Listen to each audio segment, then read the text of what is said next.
दूसरा सब्जेक्ट जो है वो है टैक्सेशन। इसमें हम लोग टैक्स पहले ही पढ़ चुके हैं। टैक्सेशन से रिलेटेड सारा हम लोग को इसमें डिटेल मिलेगा और ये हम लोग को पढ़ना होगा, ये 100 मार्क्स के लिए। ठीक है, टैक्सेशन पढ़ना। आज के टॉपिक में हम डिस्कस करना है कि सेमेस्टर 5 में कौन कौन से सब्जेक्ट आने वाले हैं। सेमेस्टर 5 बच्चों का यही कमेंट था कि सेमेस्टर 5 में कौन कौन सब्जेक्ट है, सारे डिटेल के बारे में डिस्कस करने के लिए। ठीक है, तो सबसे पहली बात क्या, पहले जिस समय सीयू का जो पैटर्न था वो first year, second year and third year के हिसाब से था। ठीक है, फिर उसको बांटा गया सेमेस्टर वाइज।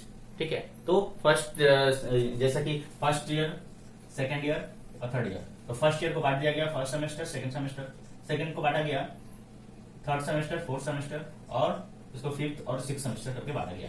ठीक है, अलग अलग पोर्शन में बांट दिया गया और 6 मंथ का टाइमिंग दिया गया। ठीक है, 6 महीना जो कि पूरा साल लग जाता था, एक साल लग जाता था, अभी क्या है 6 मंथ लगते हैं एक सेमेस्टर को कंप्लीट करने के लिए। तो बच्चों के लिए भी सुविधा हो गया और सीयू के लिए भी बहुत बेस्ट हो गया। अब टॉपिक को हम लोग आगे बढ़ाते हैं कि सेमेस्टर 5 में कौन कौन सब्जेक्ट ऐसे हैं जो आने वाले हैं, जो हम लोग को पढ़ने होंगे सेमेस्टर 5 में। ठीक है, तो कुछ पहले के पढ़े हुए भी मिलेंगे, कुछ उससे लिंकअप मिलेगा, कुछ एडवांस मिलेगा, कुछ नया भी मिलेगा।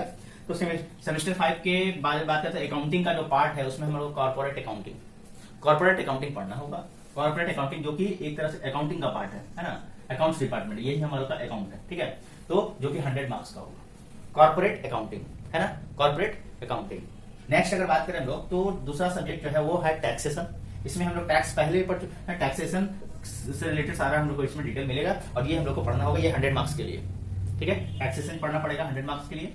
उसके बाद हम लोग बात करें ऑडिटिंग की जान पहचान हम लोग को पहले से हो चुकी होती है 11 अगर 12 में अगर हो आपका तो ठीक है, नहीं तो फिर थोड़ी बहुत जानकारी यहाँ पर पूरी डिटेल आपको मिल जाती है कि ऑडिटिंग और अश्योरेंस के बारे में। ठीक है, जो कि मोस्ट वैल्यूएबल है, ये भी 100 मार्क्स के लिए है। ठीक है, उसके बाद इकोनॉमिक्स का पार्ट जो हम लोग पहले से कुछ पढ़ चुके होते हैं उसी का एडवांस पार्ट होता है इकोनॉमिक्स। ठीक है, और साथ में एक्चुअली में तो 4 सब्जेक्ट ही होता है, हमने इसको 5 सब्जेक्ट सब सेक्शन लिख दिया, इसमें 2 सब्जेक्ट हो गया ए एंड बी, जो कि एडवांस बिजनेस मैथमेटिक्स जो कि मोस्ट इंपॉर्टेंट है।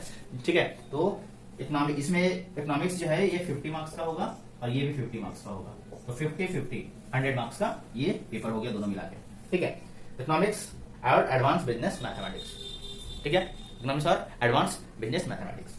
ठीक है, तो ये हमारा पूरा टॉपिक हुआ। इस 4 सब्जेक्ट को लेकर हम लोग को चलना है ऑनर्स लेवल वालों के लिए। ठीक है ना, तो चल और आगे हम लोग डिस्कस करेंगे। ठीक है, तब तक तो हम लोग क्लास में और आगे बढ़ेंगे। ठीक है, तो ये चीज हम लोग को ध्यान में रखना है कि कौन सा सब्जेक्ट से कितना मार्क्स का आने वाला है, और जो नए बच्चे हैं उन लोग को शेयर भी कर देना है, जिससे उन लोग को सब्जेक्ट के बारे में पता चल जाए और उसके सिलेबस के बारे में हम लोग डिस्कस करेंगे। अब सिलेबस